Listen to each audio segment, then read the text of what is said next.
जब प्रकृति में ऊर्जा दक्षिणाभिमुखी या दक्षिण की ओर दिशा करती है, यानी नीचे की ओर दिशा करती है, आपके शरीर में नीचे की ओर ऊर्जा बहना शुरू होती है, तो यहां पे जन्म लेने वाले प्राणियों में और माताओं में रजस्वला की शुरुआत होती है। पृथ्वी रजस्वला होती है और स्त्रियों की रजस्वला होने की संभावना बन जाती है। एक नए जीव को उत्पन्न करने की संभावना बन जाती है। हमारे देश में रजस्वला को बहुत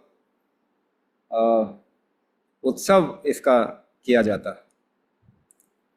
बाहर के इन्फ्लुएंस के कारण हम इसको कहीं ना कहीं एक अलग, एक हीन नजरिए से भी देखने लग गए।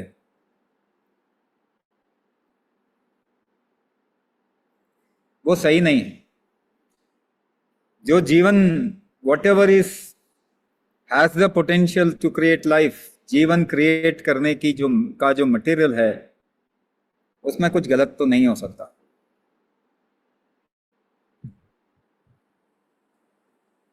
जो असल महादेव शिवलिंग का अभिषेक होता है वो रजस्वला रक्त से होता।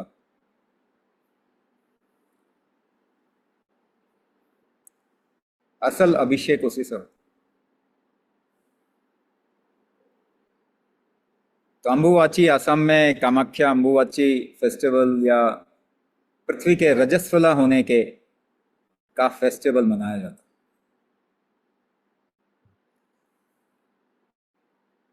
मगर पुरुषों में एक समझ डेवलप होता है इसी वजह से।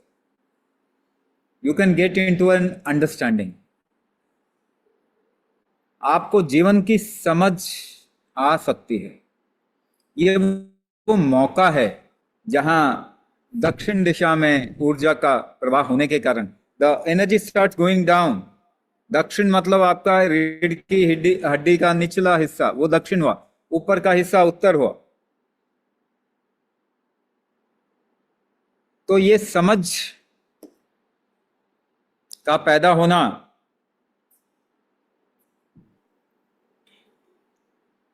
कि आखिरी डेस्टिनेशन तो शिव तत्व है, ऊपर है। तो वृद्ध का मतलब क्या होता है? जिसको जीवन की गहरी समझ हो। वृद्ध का मतलब क्या होता? जिसको जीवन की गहरी समझ, जो सामने जो है उसके पार देख सके, वो वृद्ध।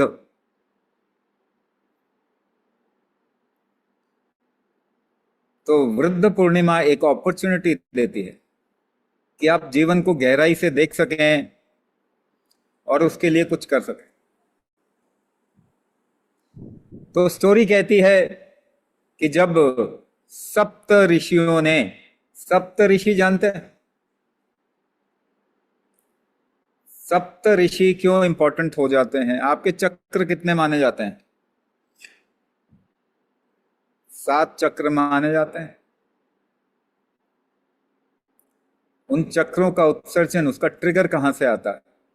अगर फिजिकल पर्यावरण में, अगर आसपास के में देखा जाए, ब्रह्मांडीय प्रकल्प में अगर देखा जाए, in the universal aspect, if you see what is creating trigger for life, our life creating trigger on earth, it is the सप्तऋषि। कहीं से तो ट्रिगर निकला होगा ना, जिससे जीवन पैदा हुआ। So it is basically the Saptarishi. even the physical constellation which we call Saptarishi, the great bear, शायद अंग्रेजी में उसको ग्रेट बेयर बोलते हैं, मालूम किसी को? वो कुछ अंग्रेजी में भी बोलते। आज दरअसल मेरे सामने कुछ लोग हैं हम जूनागढ़ में हैं, तो साथ में भी बैठे।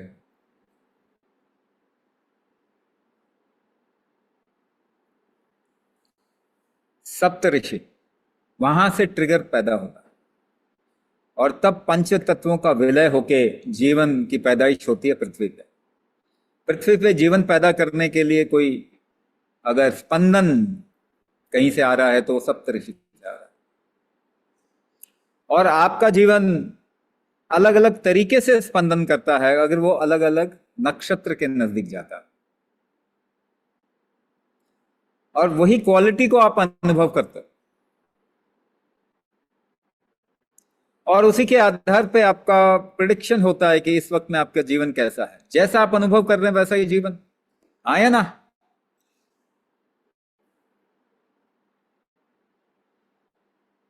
जैसा आप अनुभव कर रहे हैं वैसा ही जीवन। तो सप्त ऋषि, आपके शरीर में भी सप्त ऋषि, ये 7 चक्र सप्त ऋषि। तो सप्त ऋषि आपके शरीर में क्यों हैं?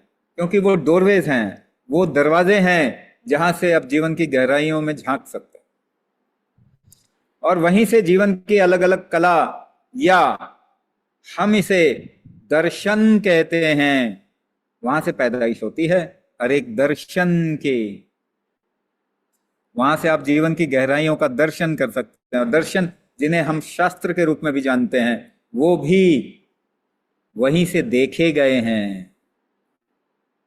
हृदय के मध्य का स्थान, जिसे हम अनाहत कहते हैं, नाम तो सुना ही होगा, नाम का तो बहुत मार्केटिंग हो गया, नहीं?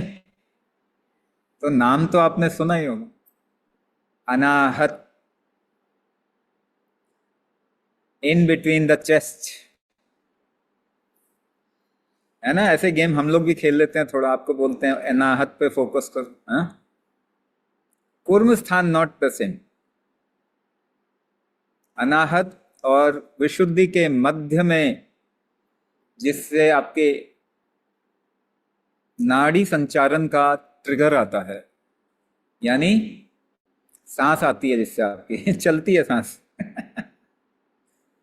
वो कूर्म स्थान है। और कूर्म शक्ति जो है, जिससे कूर्म की पैदाइश होती है, उसे भी विष्णु का एक अवतार मानते हैं। कूर्मावतार होता ना, तो कूर्म यानी कछुआ। कछुए की शक्ति क्या होती है कि वो पानी में भी रह सकता है और बाहर भी रह सकता है। It's an amphibious creature. तो जीवन पैदा होने में पहले पानी में पैदा हुआ, जल तत्व में पैदा हुआ, उसके बाद वो पृथ्वी पे गया। उसमें कूर्म बहुत इंपॉर्टेंट है। अगर कूर्म नहीं पैदा होता तो मनुष्य नहीं पैदा होता, क्योंकि वो शक्ति ही नहीं होती जिससे कि आप हवा से प्राण खींच सकें।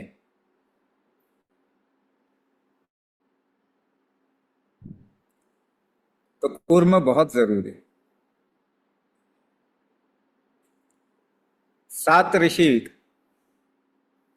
7 ऋषि वो 7 दरवाजे हैं आपके अंदर ही।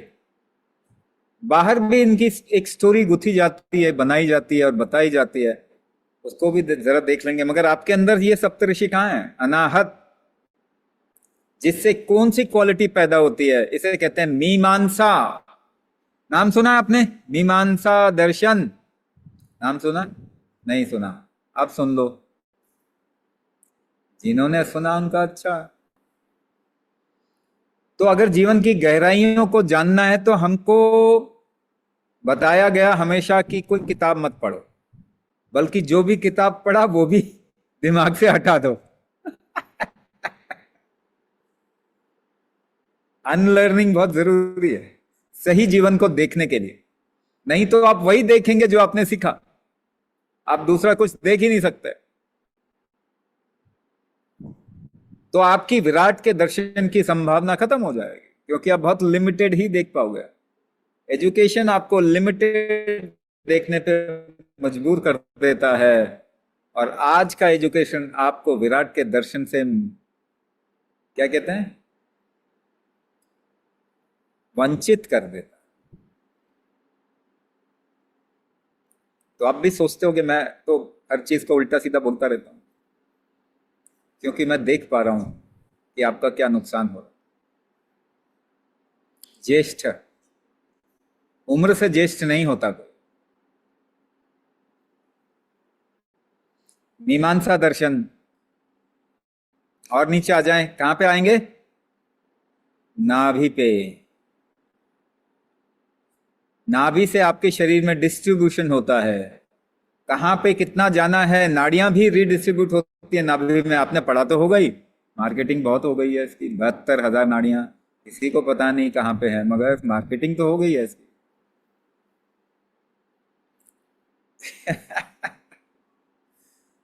वो आती हैं, मिलती हैं आपके नाभि पे, वहीं से रीडिस्ट्रीब्यूट होती हैं, वापस जाती हैं। तो कितना डिस्ट्रीब्यूशन, कहाँ पे कितनी ऊर्जा का बांटना, डिस्ट्रीब्यूट करना, इसी को न्याय कहते हैं। न्याय क्या होता है? कोई कहता है मुझे नहीं मिला, मुझे तो कमी रह गई, भगवान तो निष्ठुर है, उनको दे दिया मुझे नहीं दिया। न्याय नहीं किया, ऐसे ही बोलते हैं। प्रकृति में जीवन प्राण का डिस्ट्रीब्यूशन कैसा होता है, भाव का डिस्ट्रीब्यूशन कैसे होता है, अलग अलग क्वालिटीज, बल का डिस्ट्रीब्यूशन कैसे होता है, चक्र किस तरीके से आपके अंदर चीजों को बांटते हैं, अंग किस तरीके से अपने अंदर चीजें खींचते हैं।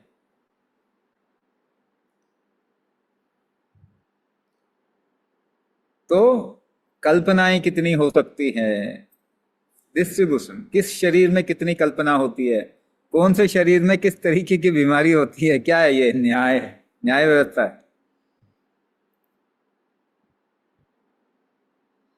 हम ये भी कहते हैं ना कि आपको जो मिल रहा है आपका प्रारब्ध है। ये क्या है? ये न्याय व्यवस्था है। कोई भगवान आके छू मंतर नहीं करने वाले हैं, आप जो करेंगे वही होगा। ये क्या है? ये न्याय व्यवस्था, न्याय दर्शन। गूगल करेंगे आपको ये सब मिल जाएगा। हाँ, मैंने कभी पढ़ा नहीं, ये भी मैं आपको बता देता हूं, मगर मुझे मालूम है कि उसमें क्या होगा, ये मुझे मालूम, और क्या होना चाहिए। अगर उसमें कुछ गलत होगा तो वो भी मुझे पता चल जाएगा। कभी पढ़ा नहीं। न्याय दर्शन। उसके बाद उसके नीचे क्या है? स्वादिष्ठान। आपका रहने की जगह, आपका ईगो।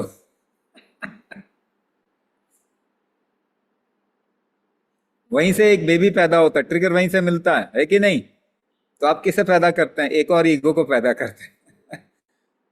और खास करके आपने जो नहीं किया वो उसके ऊपर डालने की कोशिश करते हैं, है कि नहीं? मेरा बच्चा वो करे जो मैं नहीं कर पाया या मैं नहीं कर पाया। यही सोचते हैं ना, अपने ईगो को ही आप प्रकट कर रहे हैं। स्वाधिष्ठान, आपके रहने का स्थान। स्वादिष्ठान श्लेष्म का स्थान भी होता है, कफ का स्थान भी होता है। वहीं से मेदिनी का ट्रिगर पैदा होता है, गर्भनी। वहीं से स्पर्म की पैदाइश, प्रोडक्शन, ओवम का प्रोडक्शन ट्रिगर होता। वो जन्म स्थान भी है। मगर वहां पे क्या बनेगा? एक शिशु बनेगा, जिसको अगर देखा जाए तो एक तरीके से देखा जा सकता है कि उसके ऐसे हाथ होंगे, ऐसा। शिशु पैदा होते सबसे पहली चीज क्या देखी जाती? अरे इसकी नाक तो इसके दादा की तरह लग रही है, अरे ये तो बालों से अपने पापा की तरह इसके बाल हैं, इसके नयन तो अपनी माँ की तरह है। ऐसे ऐसे बोलते हैं ना। हम बेसिकली एक शेप देखते हैं, एक साइज देखते हैं, उसी को सांख्य कहते हैं। अगर पूरे ब्रह्मांड को देखा जाए तो नंबर की दृष्टि से भी देखा जा सकता है, और उससे आपको पता चलेगा किस तरीके से नंबर डिस्ट्रीब्यूटेड है। वहीं से हमारे देश में संख्या बनी, संख्या का सिस्टम, मैथमेटिक्स हमारे देश ने पैदा किया है। और मैथमेटिक्स में जो नंबर सिस्टम जितना भी है वो हमारे देश ने ही पैदा किया, क्योंकि सांख्य दर्शन तो और दुनिया में कहीं है ही नहीं। हाँ, हमारे देश से ये संख्या का ज्ञान बाहर गया, अलग अलग देशों में गया, उन्होंने अलग अलग नाम भी रखे, और आज हम उनके नाम ज्यादा जानते हैं, अपने नाम कम जानते हैं। जैसे मृत्युंजय सीरीज को हम फिबोनाची सीरीज या फिबोनाची सीरीज बोलते हैं, जबकि पैदा हमारे देश में हुआ है ना। तो संख्या में हमने पूरे ब्रह्मांड और जीवन को देखना शुरू किया, तो सांख्य दर्शन पैदा हुआ। और अगर स्थूल रूप से, अगर सॉलिड तरीके से, मटेरियल तरीके से अगर आप ब्रह्मांड को देखना चाहें, तो सांख्य दर्शन का जवाब नहीं। और हम क्योंकि मटेरियल वर्ल्ड में ही जीते हैं, इसलिए सांख्य को one of the most precious और इंपॉर्टेंट शास्त्र माना गया। कपिल मुनि नाम सुना? वो, उनको बोला जाता है सांख्य के जनक। उनके अंदर ये स्वादिष्ठान का दरवाजा खुला, और वहां से जब उन्होंने संसार को देखा तो उसे संख्या में वर्णित किया, संख्या में बताया। मूलाधार, आपकी जीने की इच्छा, आपके अनुभव करने की इच्छा। आप संसार में क्यों हैं? क्योंकि आप अलग अलग अनुभव करना चाहते हैं। लोग मुझसे पूछते हैं what is the purpose of life, what is the purpose of life. इसको अलग अलग तरीके से बताया जा सकता है। मूलभूत तरीके से, मूलाधार के तरीके से बताया जा सकता है कि आप जीवन को अनुभव करना चाहते हैं। तो ज्यादातर जो लिविंग एंटिटीज हैं, उनका रहने का, वो कहां पे रहते हैं? मूलाधार पे ही रहते हैं। थोड़ा स्वादिष्ठान पे जंप करते हैं कभी कभी, कभी कभी मणिपुरक पे भी जंप करते हैं, उससे ऊपर नहीं। तो आपके जीवन में जितनी इच्छाएं और आकांक्षाएं, वो इन्हीं तीनों चक्रों में, बल्कि थोड़ा बहुत और आगे पीछे कर, 3.25 मान लो, 3.5 मान लो, इतने में ही निपट जाता है। यानी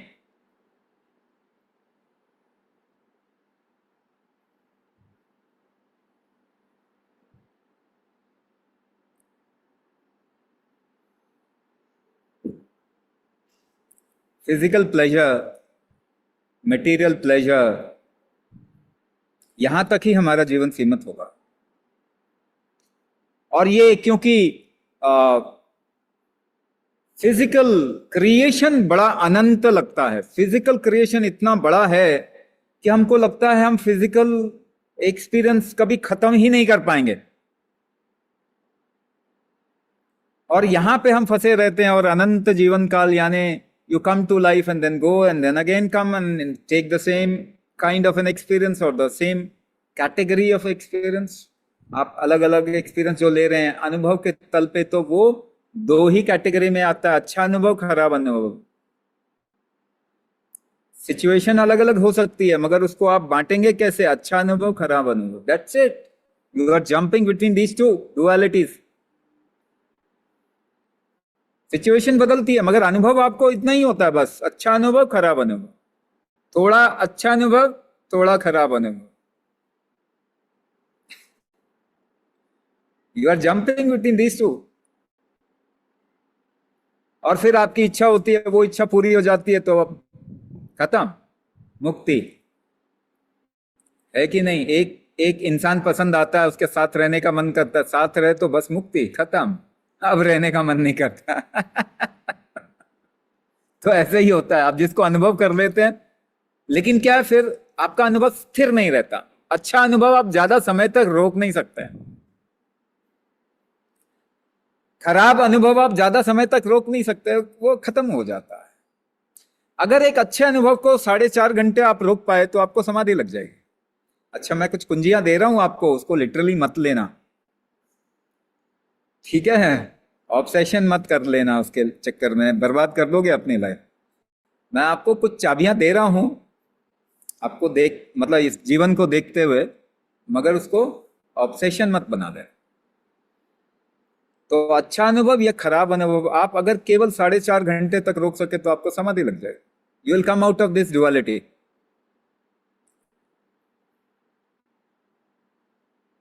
इस डुअलिटी से आप निकल जाएं। आपको सारी साधनाएं बता देता हूं, जितनी भी साधनाएं इस पृथ्वी पर, बस यही है। आप उसी को बनाने के लिए 12 साल, 144 साल तक भी ले सकते हैं और कई जन्म भी ले सकते हैं। जैसे मैंने आपको बताया, एक बहुत सुंदर अनुभव अगर 4.5 घंटे तक बना के रखें तो आप इस संसार के वर्तुल से, साइकिल से निकल जाओ। मगर आप डोल रहे हो अच्छे और खराब अनुभव में। वो ऐसा है कि आपने मीठा खाया, अब मीठा ज्यादा हो गया तो आपको नमकीन चाहिए, तीखा चाहिए। फिर आपने तीखा खाया तो मिर्च लग गई तो मीठा खाने की इच्छा है। तो ये गेम चलता है,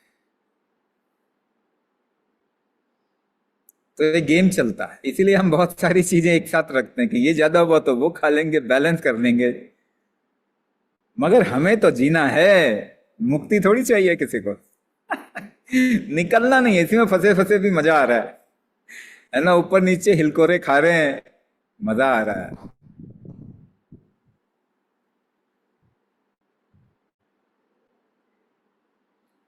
but what if we want to take birth again for our partner? शायद छिके नहीं हो अभी, अगले बार छिक जाओगे शायद। टेक बर्थ किसने कहा गेम मत खेलो? किसने कहा गेम मत खेलो? मैंने तो नहीं बोला, मैंने तो कहा खेलो और खेलो और अच्छे से खेलो।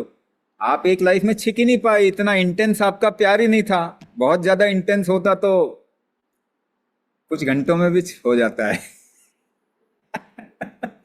आपने शैलो प्यार किया तो और ज्यादा चाहिए। अच्छा, मेरी बात का बुरा मत मानना, सच्चाई कभी कभी कड़वी होती।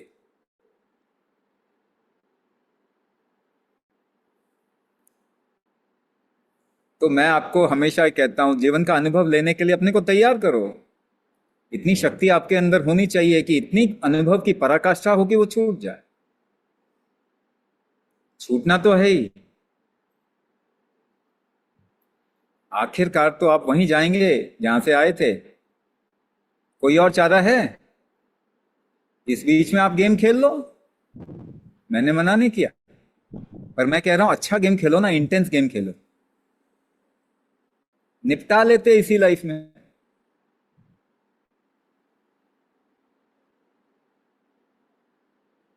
बहुत शैलो गेम खेल रहे हो, बहुत ज्यादा जोरदार गेम नहीं खेल रहे। शायद एनर्जी नहीं है इतनी, शायद इतने पुण्य ही नहीं है, शायद इतना इंटेंस या प्रारब्ध का पैरामीटर हल्का है।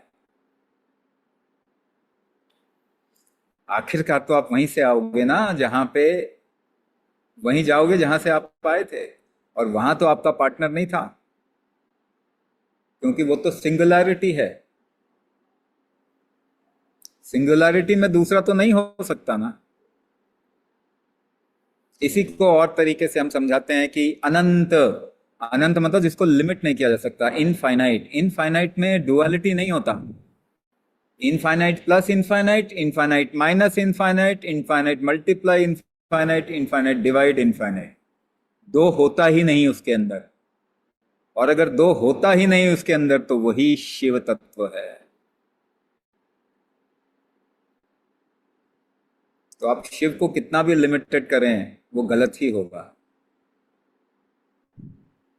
अब आते हैं जंप करती है ऊर्जा आपके कंठकूप पे, यानी गले के मध्य में, in the pit of your throat. और वो स्थान क्या है जो पंचभूतों को इकट्ठा कर देता है? वो जोड़ने का स्थान है, वो योग का स्थान है। योग कलाचार तो सबने पढ़ा ही होगा, योग का तो मार्केटिंग भी बहुत ज्यादा हो गया है। बाकी सब दर्शनों का मार्केटिंग इतना नहीं हुआ। सांख्य का भी इतना नहीं हुआ। वैशेषिका, अच्छा वैशेषिका बोलना मैं भूल गया। मूलाधार पे क्या है?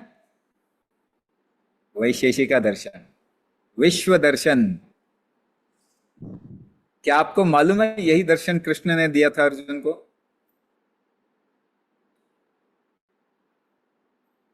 उनको जीवन कैसे, क्या इसमें क्या है वो दिखाया, ताकि वो उसके आगे जा सके।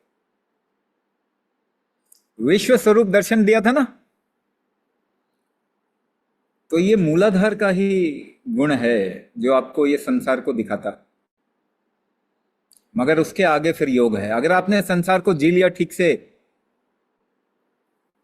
अगर पार्टनर से छिक के प्यार कर लिया तब आपका नंबर आ जाएगा योग पे, योग का नंबर आ जाएगा आपका। यही पतंजलि अपने पहले सूत्र में कहते हैं, अथः योगानुशासनम, एंड नाउ योगा। जब आपने जी लिया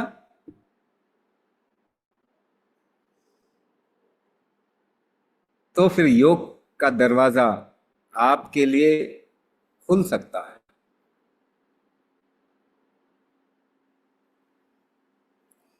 और एक दरवाजा है हमारे यहां पे जिसे हम कहते हैं,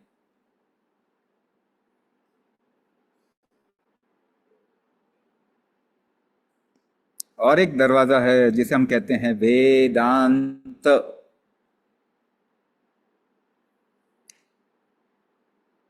वेदांत ये कहाँ है? ये आज्ञा, ये गुरु का रास्ता। वहां पे शायद आप नहीं जा पाओ, गुरु सानिध्य और सत्संग से वो होता है। उसके बाद की गति आपके हाथ में नहीं है, 6 के बाद 7वां आपके हाथ में नहीं। कितने हो गए? 6 हो गए ना। षड दर्शन, इसको क्या कहते हैं? षड दर्शन। मगर इसमें थोड़ा डिस्प्यूट बाकी परंपराओं ने किया, और फिर सनातन परंपरा ने उनको भी स्थान दे दिया। ऐसा है कि इसी के अंदर सब आते हैं, लेकिन उन्होंने कहा नहीं जी हम तो अलग हैं, तो उनको स्थान दिया जैन दर्शन और बौद्ध दर्शन।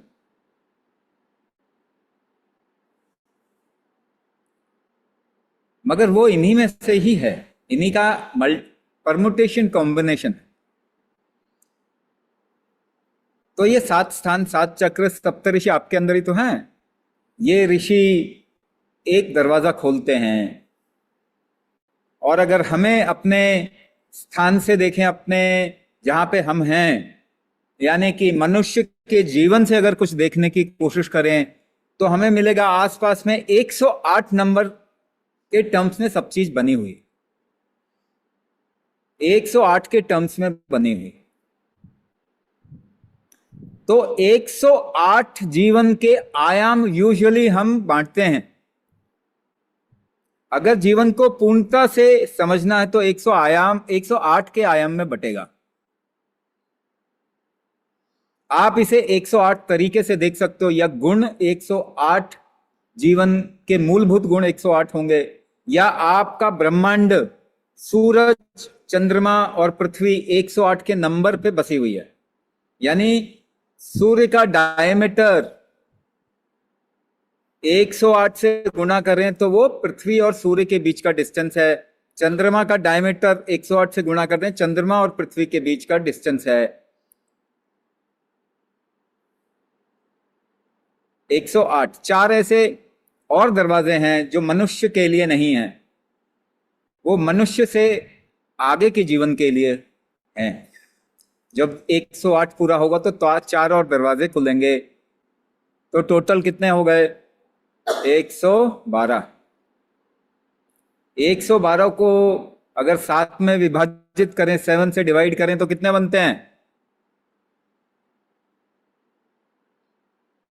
कोई तो बोलो। 16। तो आपके जीवन में संस्कार कितने होते हैं? 16। श्रृंगार कितने होते हैं? 16। कलाएं कितनी होती है? चंद्रमा की कलाएं कितनी होती है? 16। कौन व्यक्ति है जो 16 गुण संपन्न है? 16 में आता है, बहुत कुछ 16 में आ जाता है। व्हाट इज गुरु पूजा? षोडश उपचार। षोडश उपचार। तो सप्त ऋषि, स्टोरी कहती है, सप्त ऋषि महादेव के पीछे पड़े हुए थे कि जीवन का मूल समझाइए। और महादेव ने उनको दुत्कार दिया, कहीं पहले लायक बनो। हमारे देश का नियम है ये, हमारा देश ना भगवान को भी अवतरित करता, इस लायक बनने की परंपरा है कि इस लायक बन जाओ कि आप मजबूर कर दो ईश्वर को उतरने। हम कभी कभी ईश्वर के साथ भी मजे ले लेते हैं, ठीक है, this is the only culture.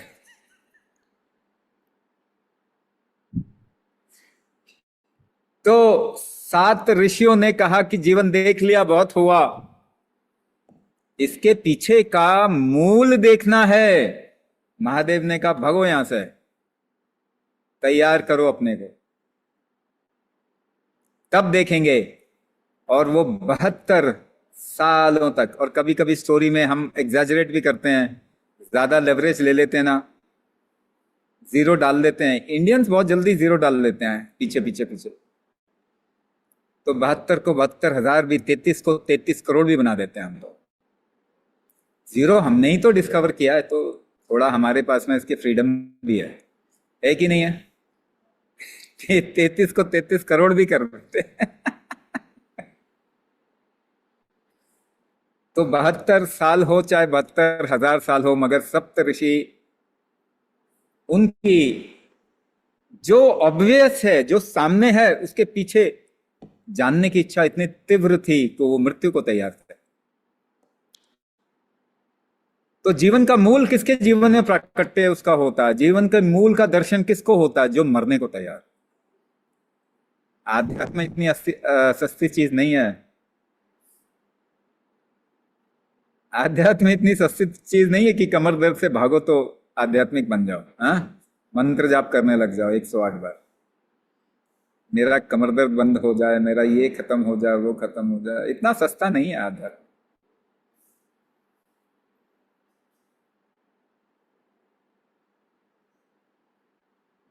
जिन खोजा तिन पाइया, गहरे पानी बैठ। फिर क्या है?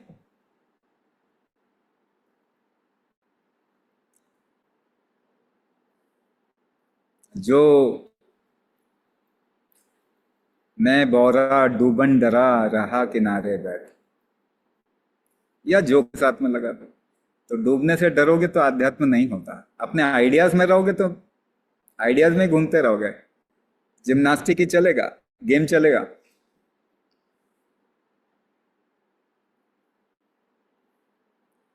आध्यात्म अपनी बलि देने को कहते हैं। जो तैयार है उसी को महादेव के दर्शन होंगे। हाँ, बाकी आप जो मांगो मिल जाएगा। कहानी यही कहती है ना, महादेव से जो मांगो मिल जाएगा, लेकिन वो नहीं मिलेंगे। यही है ना, जो मांगो मिल जाएगा, वो नहीं मिलेंगे। तो सप्त ऋषियों ने की उत्कंठ के, उनकी इच्छा जानने की देख के, उनकी ये इच्छा, इनकी प्रबल इच्छा, और साथ में वो तैयार हैं, मृत्यु को भी तैयार हैं।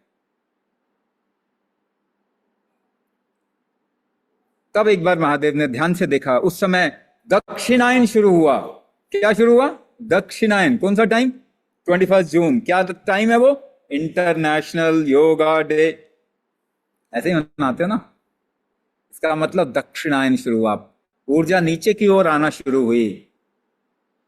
तब महादेव ने वो पूर्ण का ज्ञान लॉजिक में ढाल के सिखाना शुरू किया, क्योंकि दक्षिण ऊर्जा, और इनको दक्षिणामूर्ति भी कहते हैं, दक्षिण यानी नीचे की ओर ऊर्जा फ्लो होती है, तब जाके आपका लॉजिक काम करना शुरू करता है। लॉजिक लिमिटेड होता है, तब आपकी लिमिटेशन काम करना शुरू करती है, तब संसार काम करना शुरू करता है, तब मटेरियल वर्ल्ड काम करना शुरू करता है।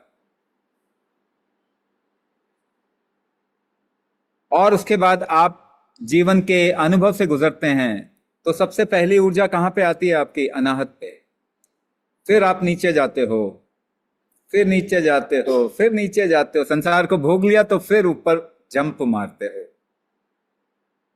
तो मूलाधार से कंठकूप का जंप, लंका से भारतवर्ष का जंप, कुंडलिनी जागरण का जंप है वो। रामायण में मालूम है ना किसने जंप कराया, किसने जंप किया? प्राण तत्व, पवन पुत्र। पवन पुत्र कौन है? प्राण है, प्राण। और कुंडलिनी आपके मूलाधार पे अटकी हुई है और शिव को देख रही है ऊपर। जब तक वो जंप नहीं करेगी तब तक आप संसार में ही गोल गोल घूमते जाएंगे। मुझे ये चाहिए, मुझे खट्टा चाहिए, अब मुझे मीठा चाहिए, यही चलेगा।